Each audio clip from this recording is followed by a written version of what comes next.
It's nice that so many people could make it here, and thanks for coming.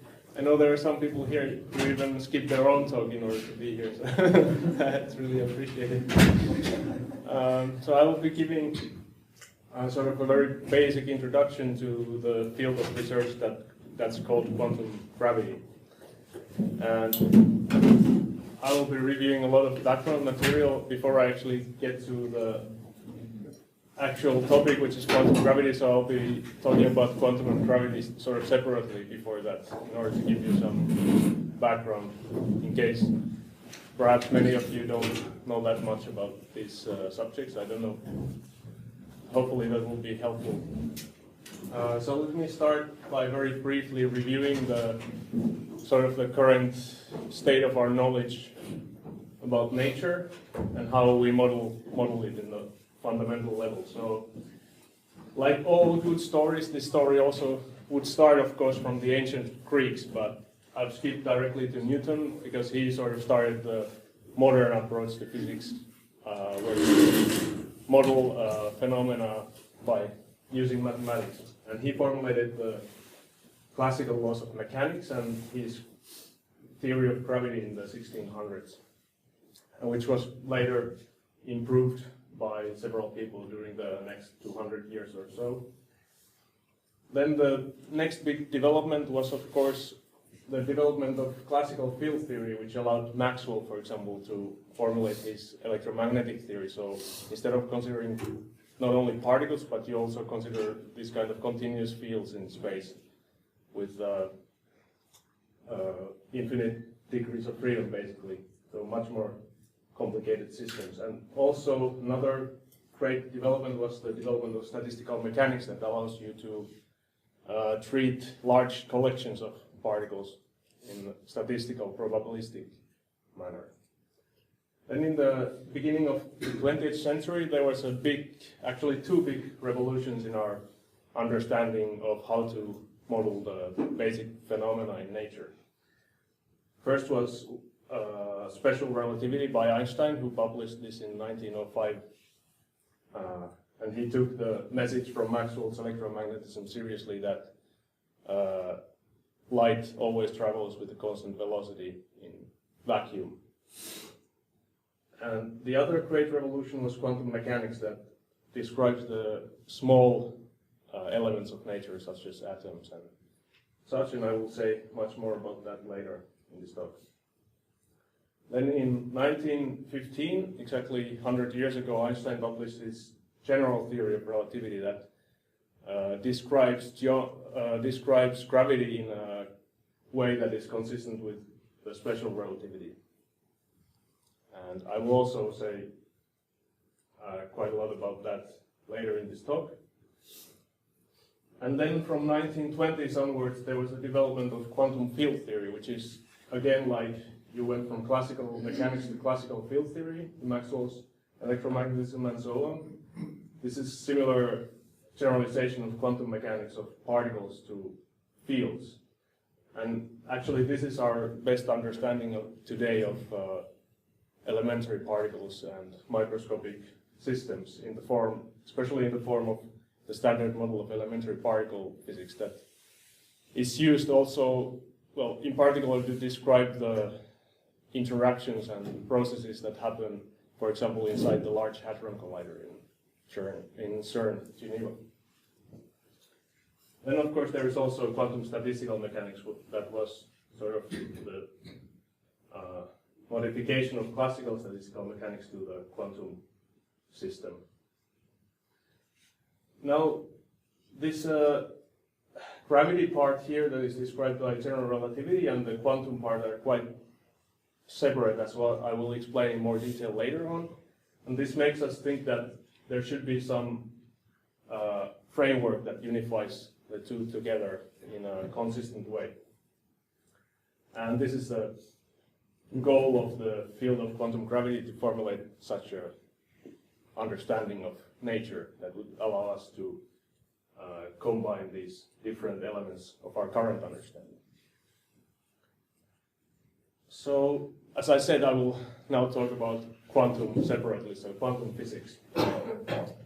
This is our best description of microscopic physics, as I mentioned, and it can be understood as a sort of a generalization to classical mechanics, but it's a very unintuitive generalization in the sense that in quantum physics, whereas in classical physics you can describe, let's say, a point particle by determining its position and momentum, and that determines uniquely the state of the particle. But in quantum physics, there are no states to the physical system that would assign definite values to all the observable quantities of a system. So this means that we're not allowed, by the formalism, we're not allowed to describe these systems exactly. But for example, there are these uncertainty relations that are related to the name of Werner Heisenberg. For example, this is perhaps the best known of these uncertainty relations. So it says that the probability of uncertainty in position and uncertainty in momentum is always larger than this finite number here, which is given by the Planck constant. So Planck constant is the constant in nature that controls the magnitude of the quantum effect, so to speak.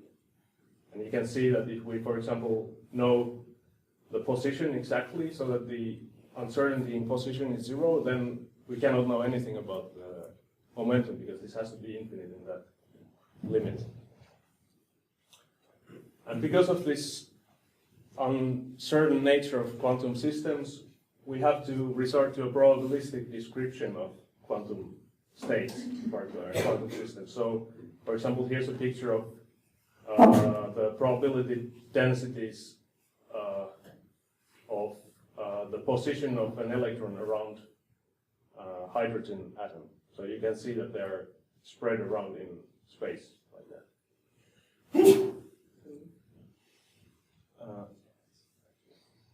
By the way, if you have any questions at any point, don't hesitate to interrupt.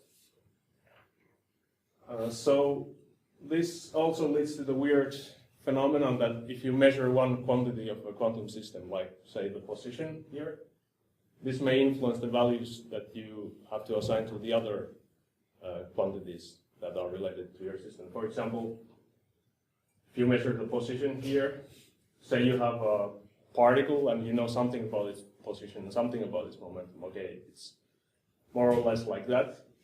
But then you measure the position, and after the measurement you know the position exactly. And because of that knowledge, you cannot know anything about the momentum afterwards. So the measurement influences the values of the momentum that it can take. And this introduces the observer into the physical description of quantum systems.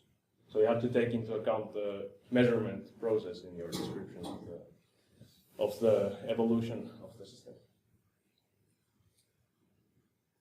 And actually no one knows why the microscopic systems behave this way. It's quite a big mystery. Why don't they let themselves to be known exactly? But it's nice that they do, because otherwise, for example, if the electrons around atoms follow the classical laws of motion, atoms would be unstable, actually. So the existence of atoms is quite a nice testament to the probabilistic nature of quantum realm and nature itself.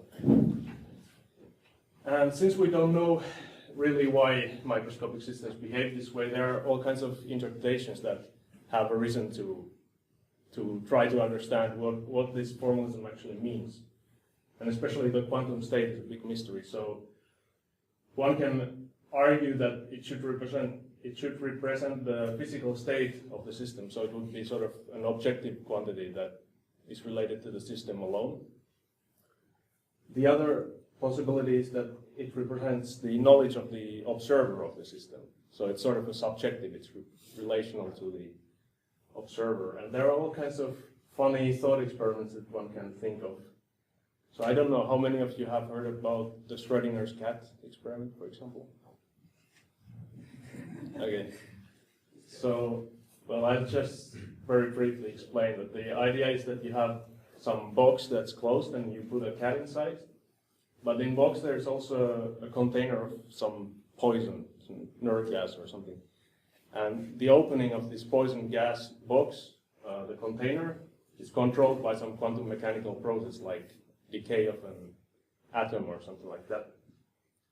So because the quantum mechanical process, its outcome and its state cannot be exactly known, like has it decayed or not. We cannot also know whether the poison has been released into the box, and we cannot know whether the cat is dead or alive. So by the standard quantum mechanical description, the cat is also in a sort of indeterminate state of dead and alive. So that already sounds quite weird, but then you can go one level up and you can consider the friend of Schrödinger, who's called Wigner, and he's observing both Schrödinger and the cat in the box. And actually, it turns out that if you follow the usual rules of quantum mechanics, Wigner will have quite a different description of this Schrödinger's cat in the box. So this thought experiment sort of implies that we should consider the state as the knowledge of the observer. But this is very much a controversy even today, and there is no really definite answer to this conundrum. The main question, perhaps, is that could there be some kind of underlying deterministic theory that would be somehow complete, and quantum theory is just an incomplete description of those more fundamental degrees of freedom that this underlying theory would describe, and that we would be just too clumsy somehow to measure those things. This was the point of view of Einstein, who said that God does not play dice. He didn't believe that quantum physics or quantum mechanics could be a fundamental description of nature. But since Einstein, there has been quite concrete progress in answering this particular question. There is what's called the Bell's theorem that was proved in the 70s that says that unless this underlying deterministic theory is very local, meaning that there are some influences from far apart events that are arbitrarily far apart, or that the experimenter himself doesn't have free will. He cannot choose his experiments freely. So if there is a deterministic theory underlying quantum mechanics, it has to be either non-local or not have free will. And in both of those cases, doing physics would turn out to be quite difficult. So I think, at least in my opinion, for practical reasons, we can just accept this quantum formalism as it is for doing physics. All right, so last thing I want to say about quantum physics is that there is a very definite way to go from classical physics to quantum physics. And this is called quantization. So you take a model of classical physics and you apply this prescription, and you arrive to a model of quantum physics that incorporates the quantum effects, the indeterminate nature of quantum mechanics and quantum physics in general. And this map is such that when you take the quantum model, on the other hand, and you take the quantum effects to be negligible, you arrive at the original classical model.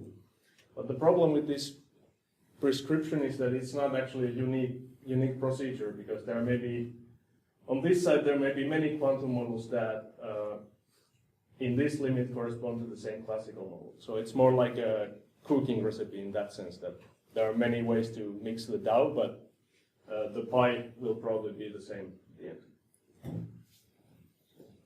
But nevertheless, this procedure has really worked amazingly well in the past. In particular, the standard model of elementary particles has been formulated in exactly this way. So it really works, and basically all of our models of quantum physics follow from this prescription. You take a classical model and you apply quantization to it. And therefore, the question arises whether we could take the classical description of gravity and just apply quantization to that and obtain a quantum theory of gravity. But since I haven't said anything about general relativity yet, I will leave this in the air and I will go to that subject now, just the classical theory of gravity, our best description. And actually, general relativity is used every day in our GPS devices, so it's something really practical, although it sounds very counterintuitive and weird at the beginning. So it's, as I already mentioned, it's sort of built on special relativity. So I don't know, have you taken any courses on special relativity around here, or do you know? I think no. Okay, well, it's okay. I'll just need basically one property of special relativity, which is the one that probably many people have heard about, which is that light travels at finite speed. There's a finite speed that light travels with respect to all measurers or observers, and nothing can travel faster than the speed of light. So this gives a particular so-called causal structure to space-time, which means that only particular events can influence each other. So let's say here's a space-time diagram. Time is in the vertical and space is in the horizontal. And at this point can only be influenced by the events that happen in this causal past of this event, because these events here, to be connected with this point, would need something traveling faster than the speed of light, like some physical system carrying information, like light or some other form of influence. Similarly, this point here can only influence events in the future, and anyone passing through this point can only reach points in space-time in this region, because, as I again already mentioned, reaching these points here would require faster than speed of light traveling, which, according to special relativity, is not possible. That would lead to all kinds of causality violations and paradoxes, and so it's very fundamental requirement for the consistency of the theory. Another point is that general relativity is just a classical theory, so it doesn't have any quantum uncertainties associated to it, but it has a very weird way of describing gravity as geometry. So it describes the geometry of space and time, and gravity in this picture corresponds to curvature. So you can imagine some kind of a rubber sheet, and you put a heavy object on the rubber sheet. This curves the sheet like that, and then there's some smaller object that rolls on the surface of the rubber sheet, and its trajectory will be curved because of the curvature of the rubber sheet. So instead of going straight forward, it will go like that. And that's basically the rough idea how it works in general relativity, except that, of course, this rubber sheet is four-dimensional, and there's nothing, as far as we know, outside the rubber sheet. So, but you get the idea. And this description of gravity is made possible by the so-called equivalence principle that says that the inertial mass of an object is equivalent to the gravitational mass. So inertial mass is the mass that controls how objects accelerate when you apply force to them. And gravitational mass is the mass that controls the strength of the gravitational interactions. So actually this is more of an experimental fact already dating from the times of the experiment where you take two balls, you drop them down from the Tower of Pisa, and one of the balls is light and one of them is heavy, and you observe that both hit the ground at the same time. Other possibility is to take a ball and jump off the Tower of Pisa and then just try to drop the ball, but the ball just floats in front of your face, at least before you hit the ground and are taken to the hospital. So this actually says that there is no gravity locally, because gravity acts on all objects equally, at least in this local sense. So locally, everything reduces to special relativity in general relativity. All right, and these two cases are also equivalent. You cannot distinguish between standing on the ground of Earth or being inside a rocket that's accelerated with the same amount of acceleration as the surface gravity of Earth. Now let me present to you the famously complicated and difficult Einstein equation that controls the dynamics of the geometry and matter on the geometry. So here it is. it says that the curvature of space-time is related to the energy density of matter in space-time. So all energy and matter cause the space-time to curve, basically. And this can be also summarized by saying that matter tells space-time how to curve, and space-time tells matter how to move. And in fact, space-time is no longer only a stage for physical events like in Newtonian physics, but it's also an active participant. It's a dynamical entity that curves and causes physical effects. Now, one more important point about general relativity is this principle of background independence, which says that all measurements described in this theoretical framework must be invariant under changes of space-time coordinates. The space-time coordinates are not anything you can measure physically, but they're just some kind of labels of the space-time that don't have any physical meaning in themselves. So actually, space-time regions can only be distinguished by some physical events. So if you have a region, let's say O here, and you ask if the geometry in this region is flat, for example. Actually, this question is not defined because by applying these coordinate transformations, you can just transform this curvature outside the region. But if you label this point here with the, let's say, some incidence relation of these two particles, and you ask whether curvature exists at that point, then it's well defined because both move with these transformations. And this is just to emphasize the fact that especially in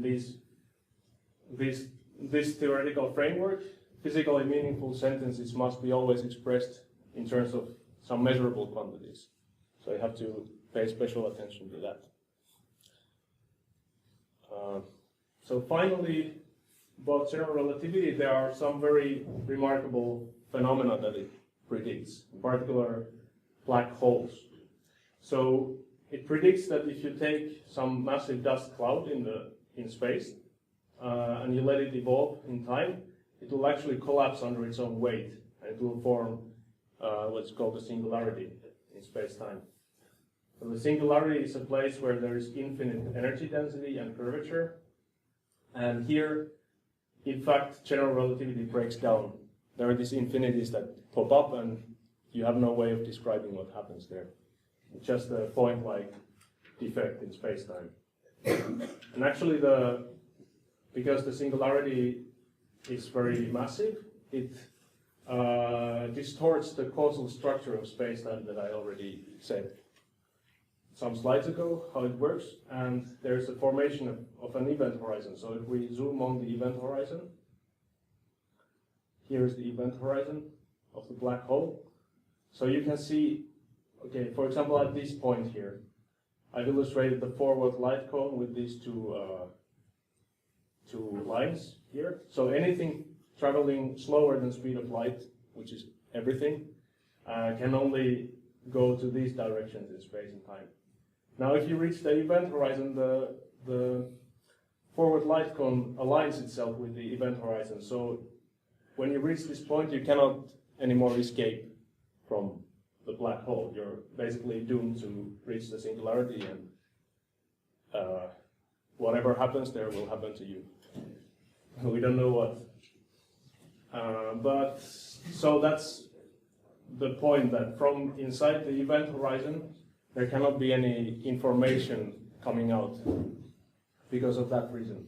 So it's sort of a semi-permeable membrane for information flow in that sense, that things can go in, but things cannot come out. And in fact, even though that sounds really weird, there are places in the universe that have this property apparently. At least we have observed some possible candidates of black holes in the course of galaxies. So you can detect them by their gravitational field, which is very strong. And black holes are very important for some possible clues about the nature of this hypothetical quantum gravity theory, because eventually, to describe all their properties, you'll need both quantum and gravity to be there. All right, so then we can come to the question, why do we need quantum gravity? Like because actually all experimental tests so far are pretty much covered by those two theories that we already have, standard model of elementary particle physics and general relativity. So why do we need quantum gravity? Well, there are some reasons. First reason is perhaps quite philosophical. It's that nature seems quite unified in the sense that it fits together nicely, and there's a belief that maybe there should be a unique framework to describe its functioning. And this belief in the unity of nature is sort of strengthened by the fact that there have been some past unifications of forces and frameworks that have worked very well. So, for example, there was the unification of electric phenomena and magnetic phenomena, and some other unifications as well. Moreover, as I sort of already partly explained, standard model and general relativity both actually fail where the other becomes relevant. So in general relativity in particular, you have these curvature singularities that appear that are in very small distances where you would expect that some quantum phenomena could be relevant. Certainly for describing these singularities of black holes in an appropriate way, you would need some kind of quantum theory, because those are very microscopic systems. Also in standard model, there are certain high energy divergences, some infinities again, that come out, and in those regimes, these gravitational interactions would be again relevant. And what's even more, actually these two theories are completely incompatible with each other, so we just cannot use both in order to describe situations where both are relevant. This is basically because one of them is a quantum theory and the other one is a classical theory. So if you try to fit the two together by, for example, substituting the energy density of matter in the Einstein equation by the expectation value of the energy density that would come out from the quantum theory, a probabilistic description, this will lead to some quite serious causality violation and discontinuities in your description. For example, if there is this observer who has two boxes and there's a massive object in one of the boxes but he doesn't know in which one, then the expectation value of this mass or the energy content is pretty much in the center. But as soon as he goes there to open one of the boxes and finds the massive object there, the curvature will immediately jump there. And now there could be some other guy observing the curvature and he would get immediately the information about the box.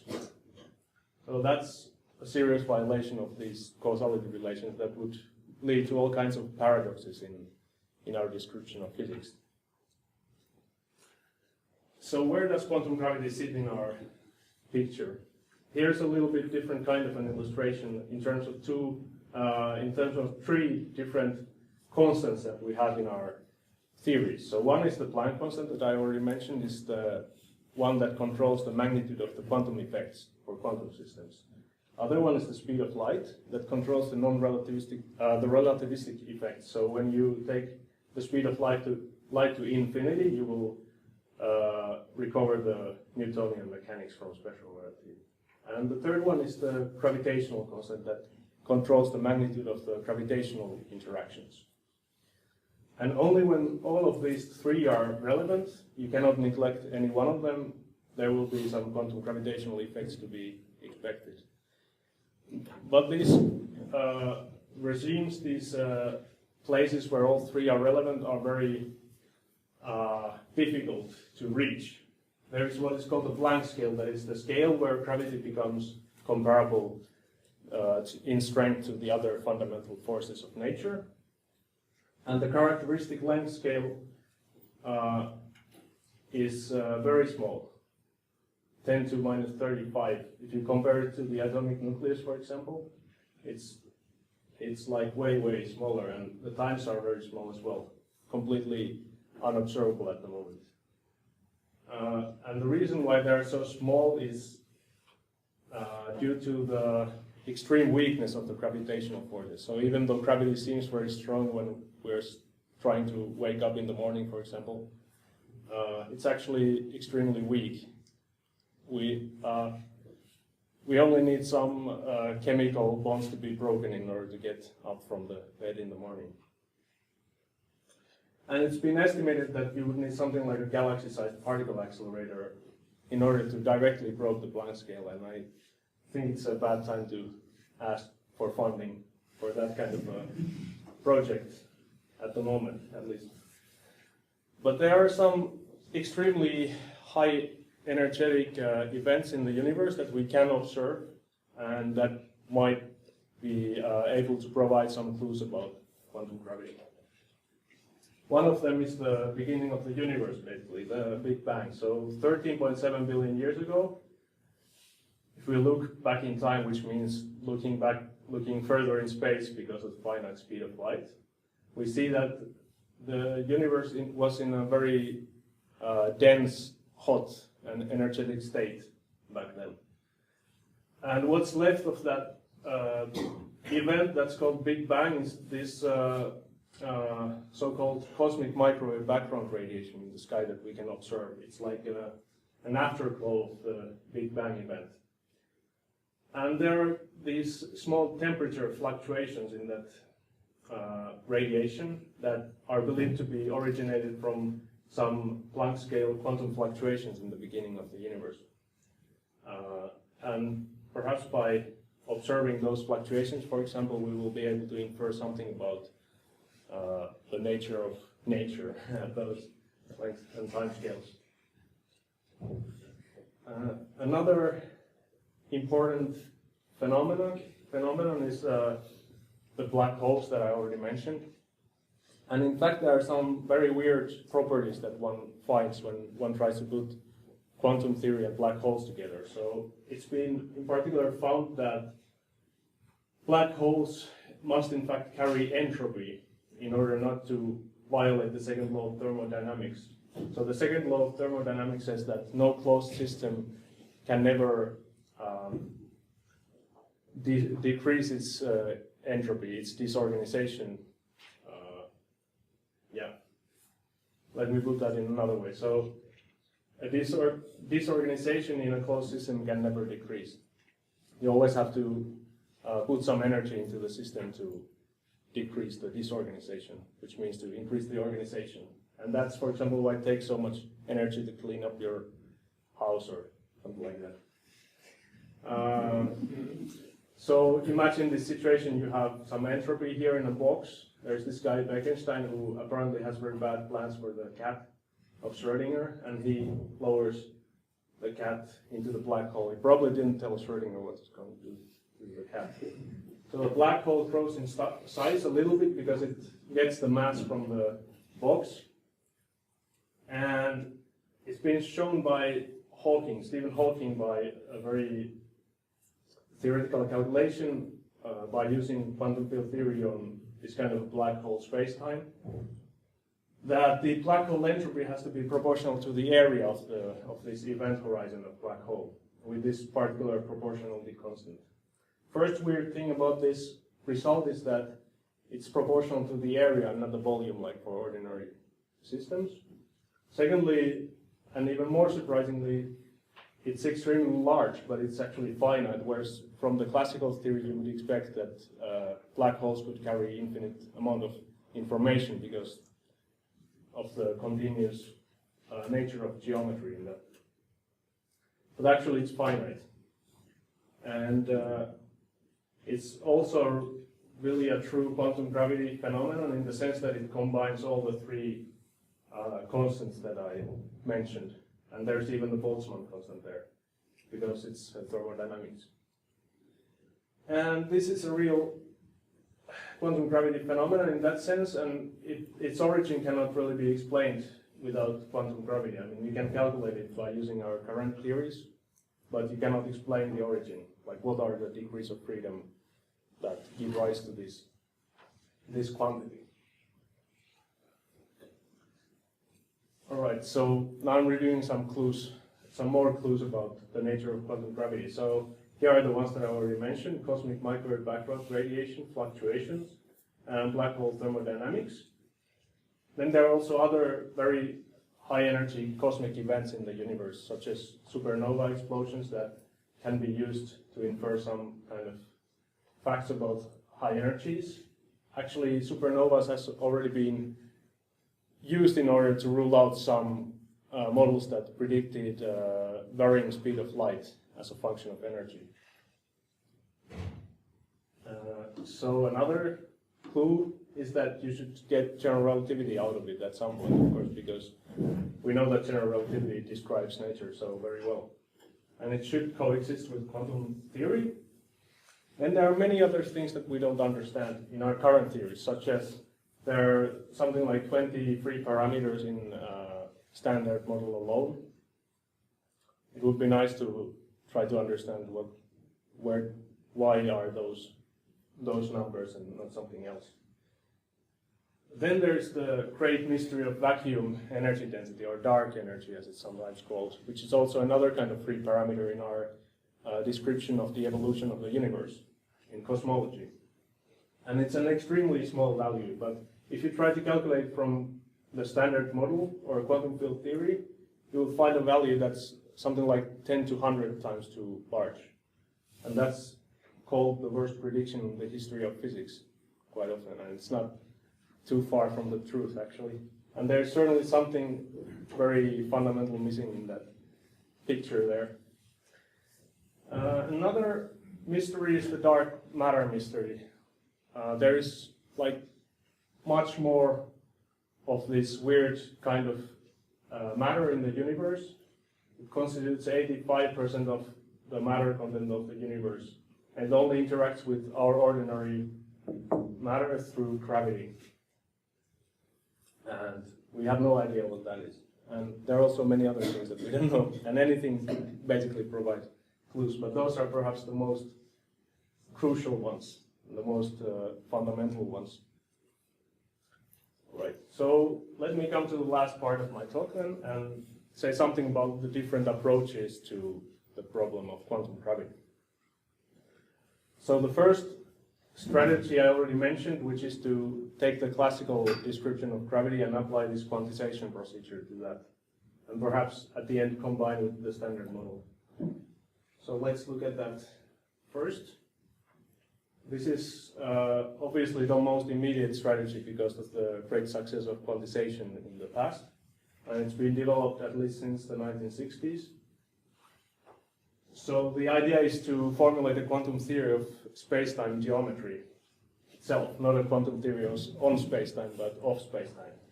And you can have these indeterminate states of quantum geometry, of space-time geometry in this theory. But the problem is that if you take the usual formulation of general relativity and you quantize that, you get something very complicated. And if you try to apply the usual tools of quantum theory to that, perturbation theory basically, you will get all kinds of infinities out of the formulas, and cannot make basically any sense of that. So then there are also other approaches, which is to modify the classical theory or the description of the classical theory before you quantize. So one approach is the so-called loop quantum gravity, which is one of the two most popular approaches to quantum gravity these days. And they have this special recipe where you take general relativity, but you change variables, you discretize the space-time in the sense that it sort of consists of these discrete blocks of space-time. And if after that you would take the continuum limit, to take the discretization to be extremely small, you would recover the classical theory of general relativity. But instead, you quantize before taking the limit. And this will lead to a formalism that's somehow manageable because you have these discrete building blocks. And you end up describing space with diagrams, something like that. And the interesting thing about this is that actually these kind of spatial quantities like areas and volumes are quantized in the sense that they only take discrete values. So that, for example, alleviates some of the singularities in the description. Like, for example, you can try to describe black holes in this formalism or the Big Bang, and well, there are not fundamental calculation that much, but you find some clues at least that there are no singularities in those events either. Basically because of the quantization feature. And you can also recover the black hole entropy in this formalism by counting these quantum states that correspond to the particular horizon geometry of the event horizon black hole. So that's one explanation for the origin of the black hole entropy in this approach. And sort of the first test that it might make sense. However, there are some quite serious conceptual challenges in this way of approaching the problem, namely quantizing general relativity. The first one is that, in fact, you end up with a theory that doesn't have any kind of time evolution. It's just a static picture of the universe. And this is because from the background independence that I explained, that is in the classical theory, follows the requirement that any time coordinate must be equivalent. And the only evolution that's the same under all kinds of coordinatizations, I don't know what's the word, is the trivial evolution, where nothing happens. So that's kind of difficult to try to make sense of.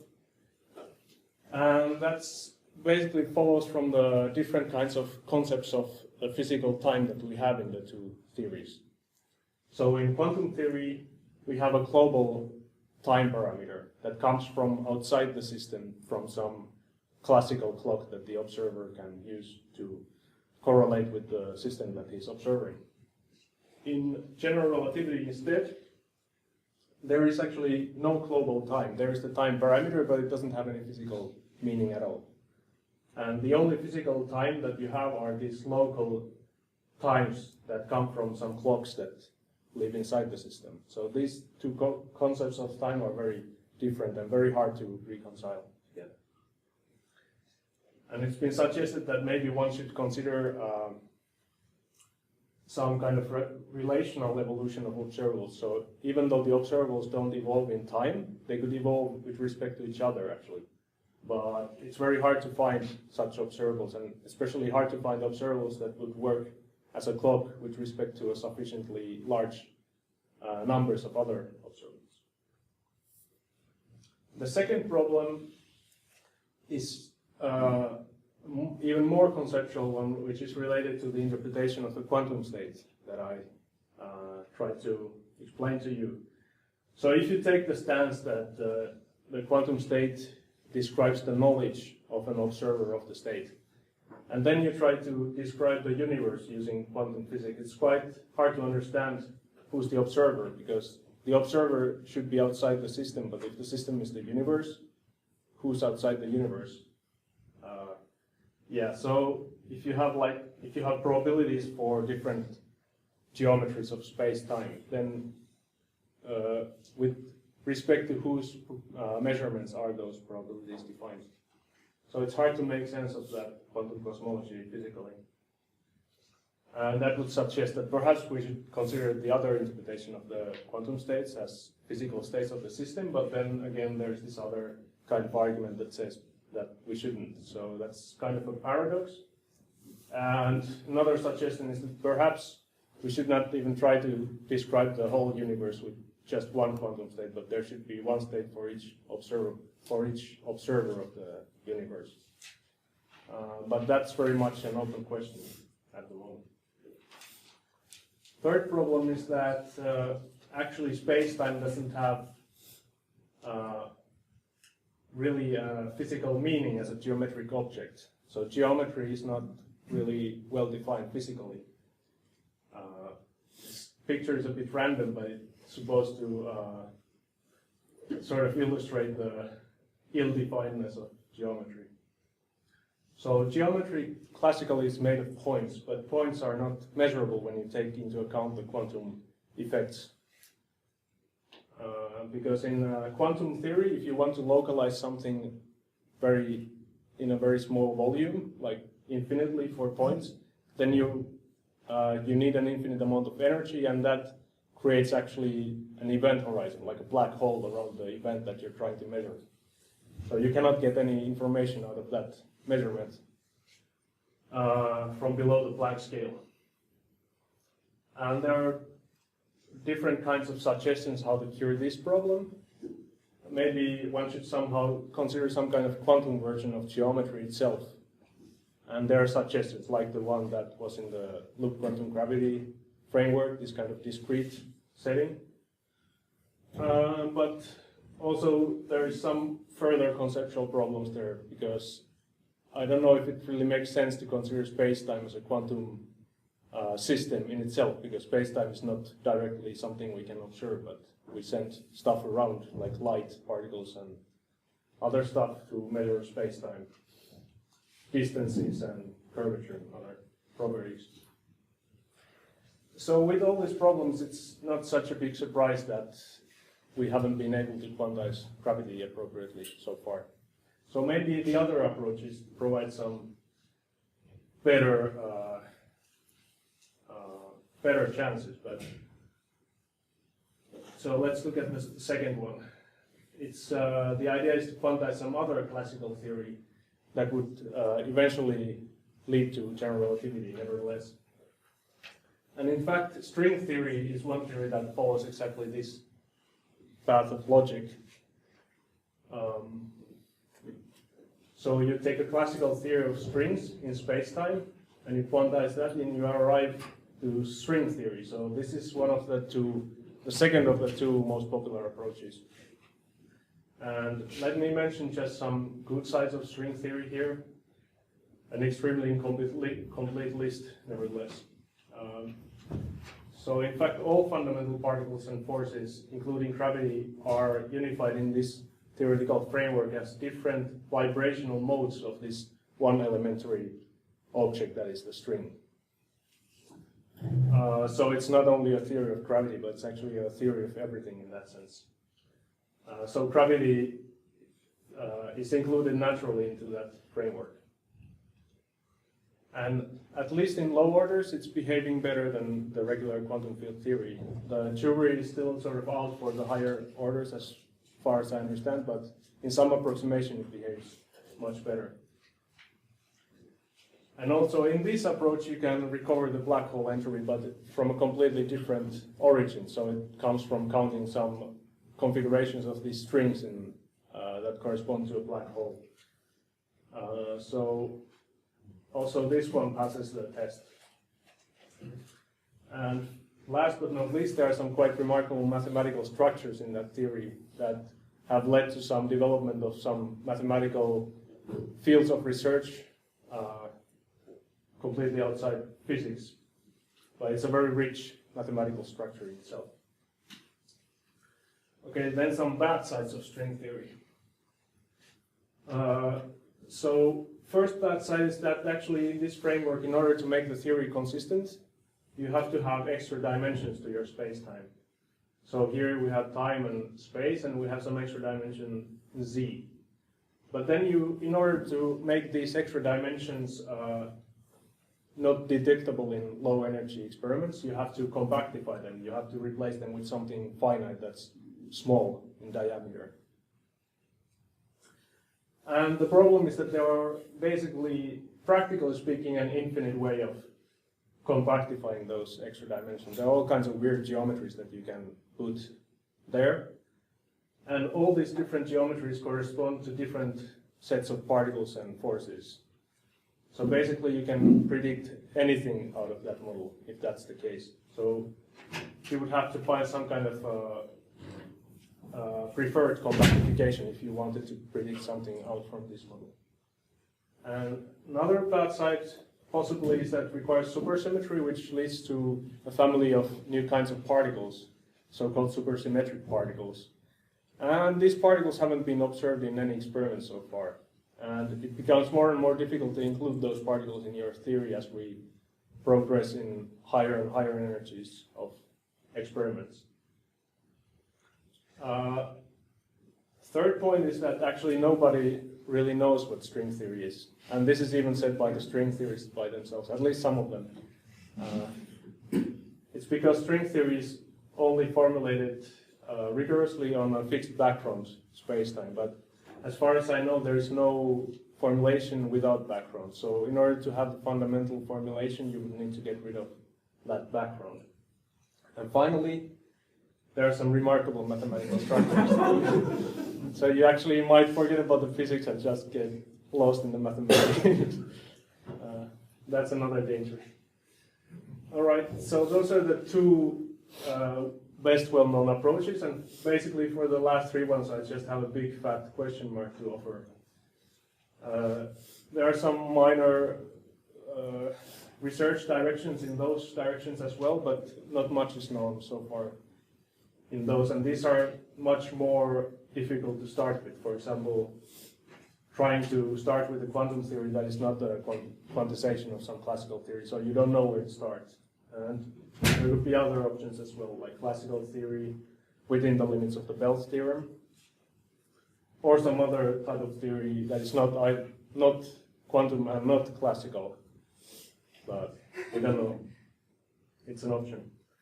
I just wanted to note to end this talk that there are some hints that there's probably much more to be understood than we currently do in this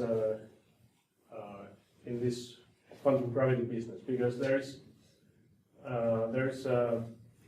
work that shows that when you start from the black hole thermodynamics, actually these kind of thermodynamical properties of black holes can be generalized to all kinds of horizons in space-time. Not only black holes, but also other kinds of horizons that arise. And it's been shown that from these thermodynamical properties you can actually derive the Einstein equation. So it's as if gravity somehow emerges from these thermodynamical properties of horizons. That's another kind of indication that perhaps statistical mechanics, particularly quantum statistical mechanics, has much more profound role to play, and maybe gravity is some kind of an emergent phenomenon. But not much is understood about that at the moment. All right, so let me conclude with a summary. So, as I've emphasized, this theory, the hypothetical theory of quantum gravity, is really needed in order to understand all possible natural phenomena that occur in nature. And the current theories that we have, standard model of elementary particles and general relativity, these are inadequate and mutually inconsistent, so we cannot use those in order to understand these phenomena. There are many important clues that some of which I mentioned in this talk, that concern the properties of this hypothetical theory, but so far we haven't been clever enough to figure out what's really going on in those small length and time scales. And there are many different approaches to this problem, many different directions of research, and I only had time to mention two of them and not to do justice even to those ones. So if you want to find more about these different ideas concerning quantum gravity, you should go to the web, and I don't know, Wikipedia is probably a good place to start. And finally, there are many fascinating conceptual and technical issues in this field of research that really profoundly challenge our deepest convictions about physics and nature and how we understand them. And that's all I want to say. Thank you.